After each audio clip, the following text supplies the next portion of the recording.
અને હવે વાત કરીએ કોલ્ડપ્લેની.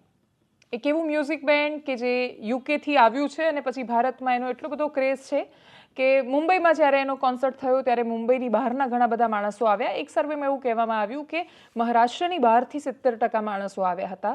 મુંબઈની બહારના ઘણા બધા માણસો આવ્યા અને એના કારણે મુંબઈની ઇકોનોમીને એણે બહુ જ મોટું અર્થતંત્રને વેગ આપી દીધો, ધક્કો આપી દીધો સરસ મજાનો. અમદાવાદમાં તો સૌથી મોટો કોન્સર્ટ થવા જઈ રહ્યો છે. આટલું મોટું સ્ટેડિયમમાં ખીચોખીચ ભરેલા દર્શકો અને એ દર્શકોની વચ્ચે આ જ્યારે બેન્ડ પરફોર્મ કરવા જઈ રહ્યું છે તો એમના માટે પણ એ જીવનની ખૂબ મહત્વપૂર્ણ ક્ષણ અથવા પડાવ બનવાનો છે. અમદાવાદને શું ફાયદો એનાથી? અમદાવાદને સાદો ફાયદો એકદમ સંક્ષિપ્તમાં સમજાવવો છે.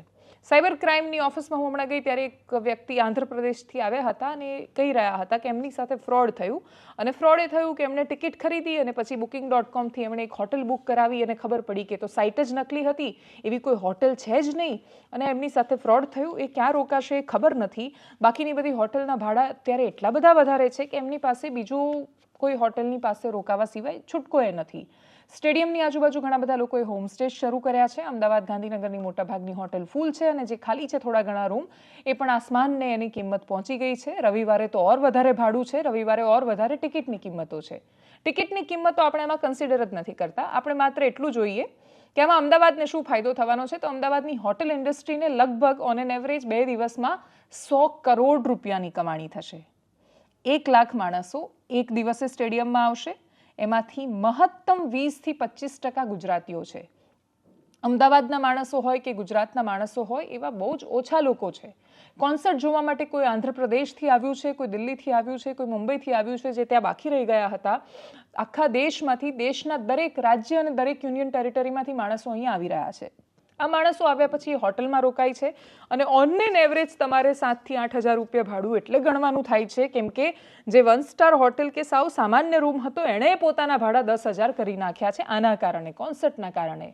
અને એટલે જ તમે એ માણસો જે હોટલમાં રોકાશે, જે રૂમ લેશે, બાકીની બધી સર્વિસીસ વાપરશે એટલે તમે 2 દિવસના ગણો છો તો પણ 50 કરોડ કરીને 100 કરોડ રૂપિયા તો હોટેલ ઇન્ડસ્ટ્રી કમાઈ રહી છે. રિક્ષા એસોસિએશન છે એ મહત્વના નિર્ણયો લઈ રહ્યા છે, એ પણ વપરાશે, કેબ પણ વપરાશે, મેટ્રો છે એ રાત્રે મોડા સુધી ચલાવવામાં આવી રહી છે. ચારેય બાજુ બંદોબસ્ત છે, એસપીજીની સુરક્ષા એટલે લગાવવામાં આવી છે કેમ કે આટલી મોટી ભીડ ભેગી થાય ત્યારે એ સરકારની જવાબદારી વધી જાય છે. એમણે બહુ ધ્યાન રાખવું પડતું હોય છે આવી ઇવેન્ટમાં કે કોઈ અનિચ્છનીય બનાવ કે દુર્ઘટના ન બને અને એટલા જ માટે કોલ્ડપ્લે અમદાવાદને 2 દિવસ માટે તો એકદમ હોટ કરી નાખવાનો છે. એનો મતલબ એ છે કે બહુ જ ધક્કા મૂકી, દોડાદોડી અને આખો માહોલ છે અમદાવાદનો બદલાઈ જવાનો છે.